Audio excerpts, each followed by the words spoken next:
લાડવાની સાહણી બનાવવાની રીત આપણે 100 કિલો મોરસની સાહણી બનાવવાની છે, તમને બતાવું। લીચા લાડવાની સાહણી બનશે। તો મિત્રો આવી રીતના ઉફાળો આવે પછી આમાં છે ને કલર નાખી દેવાનો। જો ઉફાળો બેસી જાય એટલે કલર નાખી દેવાનો। જો મિત્રો એટલો કલર નાખવાનો।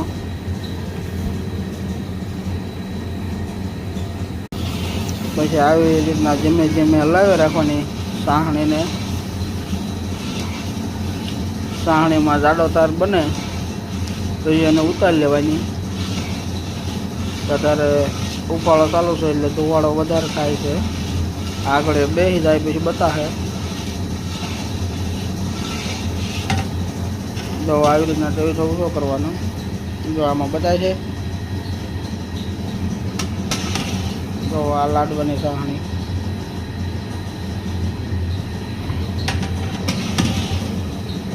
આવી રીતના મને પડવા જાડા તાર એટલે ઉતારી લેવાની।